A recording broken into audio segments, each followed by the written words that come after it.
नमस्कार, स्वागत है आपका मन की कहानियाँ में। आज हम आपको सुनाने जा रहे हैं श्री महाकालेश्वर ज्योतिर्लिंग की वास्तविक पुराणों में वर्णित कथा, जो केवल एक कहानी नहीं बल्कि काल, मृत्यु और मोक्ष का रहस्य है। प्राचीन काल में उज्जैन को अवंती नगरी कहा जाता था। यह नगर विद्या, धर्म और तपस्या का केंद्र था। यहाँ महान ऋषि मुनि साधु निवास करते थे। काल गणना का केंद्र भी यही था, इसलिए उज्जैन को भारत का हृदय कहा गया। परंतु जहाँ धर्म होता है वहाँ अधर्म भी परीक्षा लेने आता है। इसी अवंती नगरी में एक भयानक राक्षस उत्पन्न हुआ। उसका नाम दूसड़ था। उसे ब्रह्मा जी से वरदान मिला था कि वह देवताओं से अजेय होगा। वरदान पाते ही दूसड़ ने उज्जैन पर आक्रमण किया।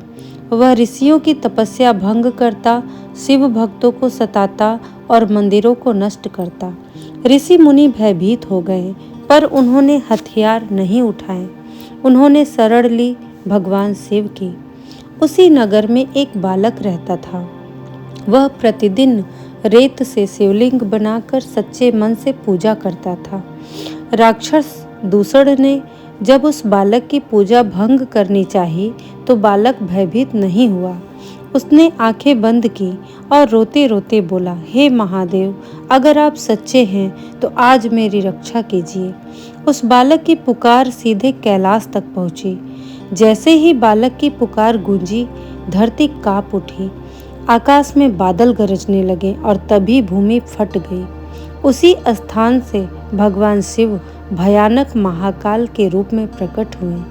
उनके मस्तक पर चंद्रमा, गले में सर्प और नेत्रों में प्रलय की अग्नि थी।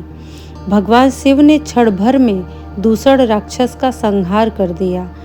यह केवल राक्षस वध नहीं था, यह अधर्म पर धर्म की विजय थी। राक्षस के वध के बाद देवता और ऋषि प्रकट हुए। सबने प्रार्थना की, हे प्रभु, आप यही निवास करें ताकि अवंती नगरी सदा सुरक्षित रहे। भगवान शिव ने कहा, मैं यहाँ महाकालेश्वर के रूप में विराजमान रहूँगा। मैं काल का भी काल हूँ।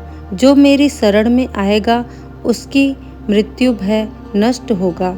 और उसी क्षण भगवान शिव ज्योतिर्लिंग के रूप में स्थिर हो गए। यही बना श्री महाकालेश्वर ज्योतिर्लिंग। महाकालेश्वर भारत का एकमात्र दक्षिणमुखी ज्योतिर्लिंग है। दक्षिण दिशा को यमराज की दिशा माना जाता है। इसका अर्थ है महाकाल स्वयं मृत्यु पर नियंत्रण रखते हैं। इसलिए यहाँ दर्शन से अकाल मृत्यु का भय समाप्त होता है। महाकालेश्वर में प्रतिदिन भस्म आरती होती है। भस्म हमें याद दिलाती है यह शरीर नश्वर है।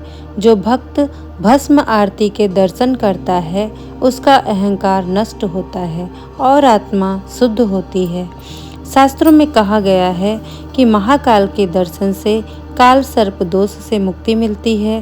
भय, ग्रह बाधा, नकारात्मक शक्तियों का विनाश होता है। रोग, ऋण और संकट से छुटकारा मिलता है। मृत्यु का भय समाप्त होता है। मोक्ष की ओर मार्ग प्रशस्त होता है। कहा जाता है महाकाल के दर्शन के बाद मनुष्य पहले जैसा नहीं रह जाता। महाकाल केवल मंदिर में ही नहीं, भक्त के हृदय में वास करते हैं। जो सच्चा है, अहंकार रहित है, धर्म के मार्ग पर चलता है, महाकाल स्वयं उसकी रक्षा करते हैं। अगर आपको यह कहानी पसंद आई हो तो मेरे चैनल को सब्सक्राइब करें, वीडियो को लाइक करें और अधिक से अधिक शेयर करें।